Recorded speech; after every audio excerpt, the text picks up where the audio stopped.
नमस्कार, हमारी राय में आप सभी का स्वागत करता हूं। दोस्तों, आप जानते हैं कि कल अहमदाबाद एयरपोर्ट से टेक ऑफ करते ही एयर इंडिया का एक विमान गिर गया जिसमें 265 लोगों की मौत हो गई है।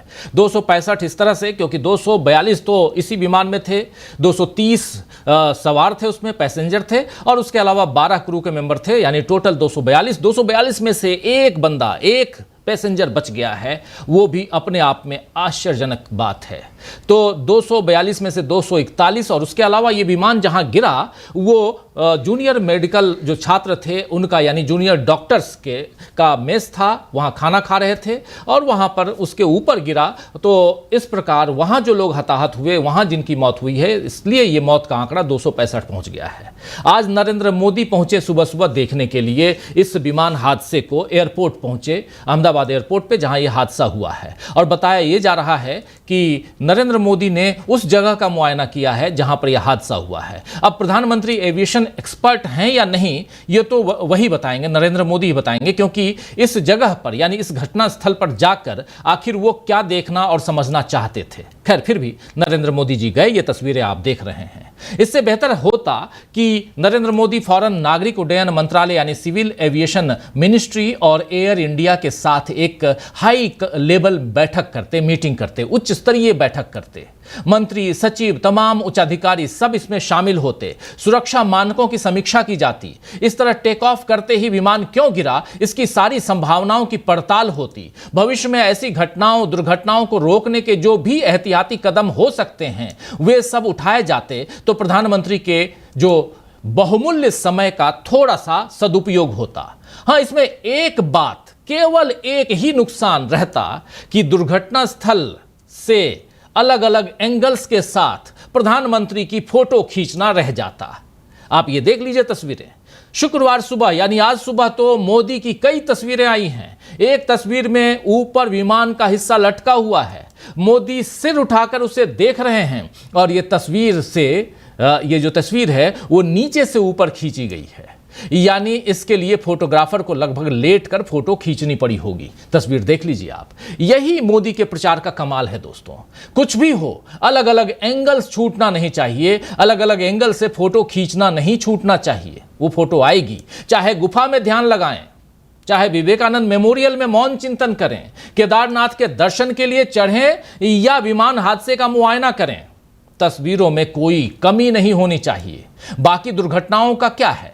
अमित शाह कह ही चुके हैं कि दुर्घटनाओं को रोका नहीं जा सकता, एक्सीडेंट्स को रोका नहीं जा सकता। यह बयान सुन लीजिए एक बार, छोटा सा बयान है, देख लीजिए क्या बोल रहे हैं अमित शाह जी।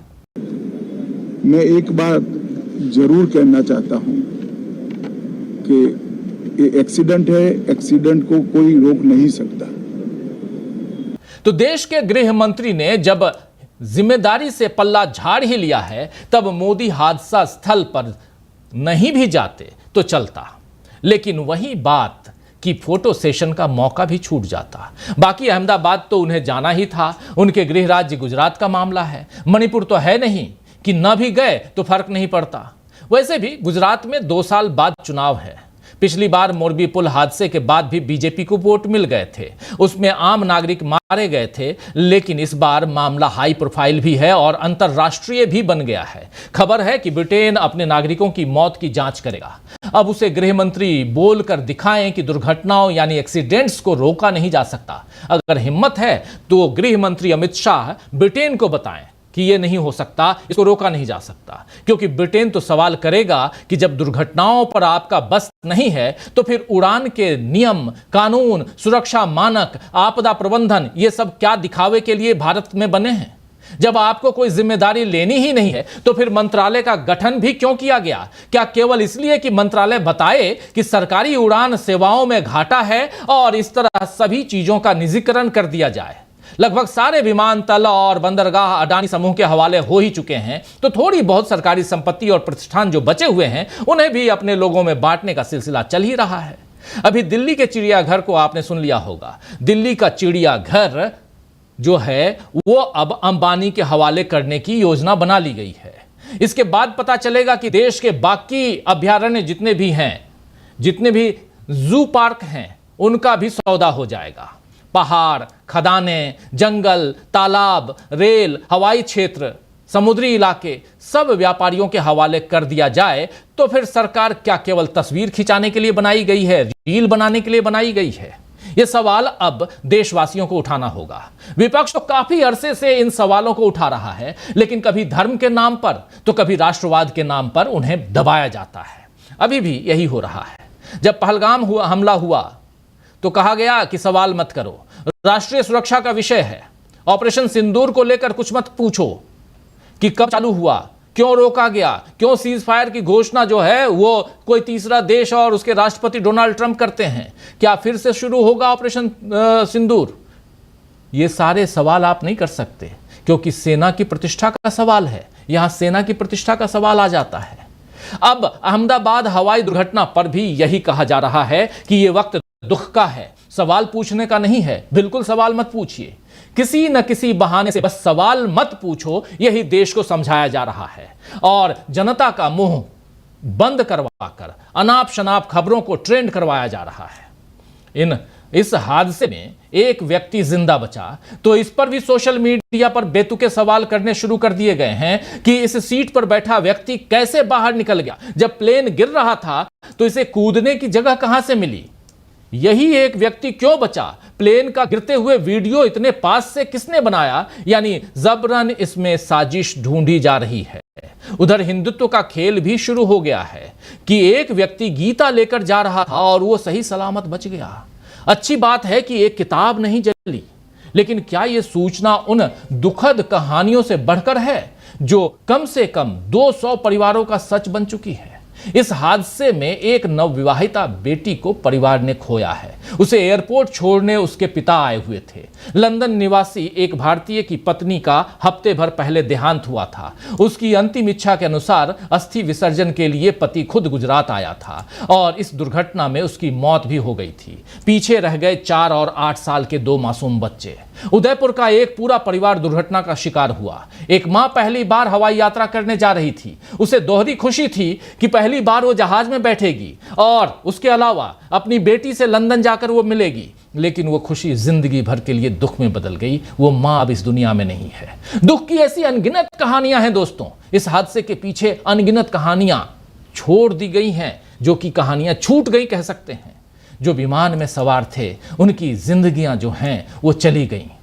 जो लोग उस मेस में मौजूद थे, जूनियर डॉक्टर या पास की सड़कों पर थे, उनमें भी बड़ी संख्या में लोग हताहत हुए या इस दुनिया से चले गए। सरकार को जवाबदेही निभानी है तो सबसे पहले मृतकों और घायलों के सही आंकड़े सामने आए, मुआवजा देने में पर्याप्त संवेदनशीलता और उदारता दिखाए।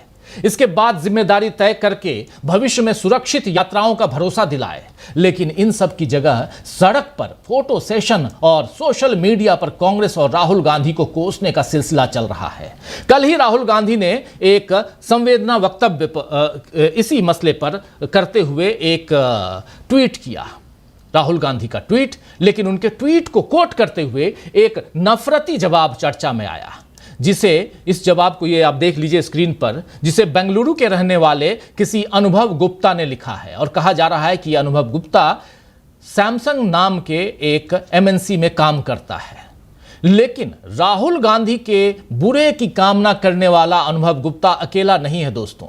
बहुत से लोग इसमें कांग्रेस की गलती निकालकर राहुल गांधी को भला बुरा कह रहे हैं। एक ने तो यहां तक लिख दिया कि यह विमान कांग्रेस सरकार के वक्त खरीदा गया था और तब ऐसे कई घोटाले हुए थे। अगर ऐसा है तो भी 11 साल में नरेंद्र मोदी सरकार ने ऐसे घोटालों और पुराने विमानों की जांच क्यों नहीं की? खैर, फिजूल बातों और कुतर्कों पर कहां तक जवाब दें और कितना अपना वक्त बर्बाद करें। फिलहाल तो यही देखना है कि अहमदाबाद से लौटकर मोदी और अमित शाह इस हादसे को लेकर कोई बड़ा फैसला करते हैं या नहीं करते। ये दोनों याद रखें कि इसमें उनके अपने एक साथी यानी गुजरात के पूर्व मुख्यमंत्री विजय रूपाणी की भी जान गई है। ये बहुत अहम है और ये बात न सिर्फ विजय रूपाणी की जान गई है, बल्कि 241 लोग और जो बिन बुलाए मौत के शिकार हुए हैं, उन लोगों की चिंता कौन करे? क्या सरकार सच में सही आंकड़े देश को देगी? लेकिन इससे भी बड़ी बात कि आखिर सियासी तामझाम, सियासी उलटफेर और सियासत कि दांव पेंच के बीच ये हादसा भी उसका शिकार ना हो जाए। तो चलिए आज के लिए बस इतना ही, फिर मिलते हैं किसी और मुद्दे के साथ, ऐसे ही किसी और खबरों के साथ। ऐसी खबर ना आए, कुछ अच्छी खबर आए, उन खबरों के साथ हमारी राय में। नमस्कार।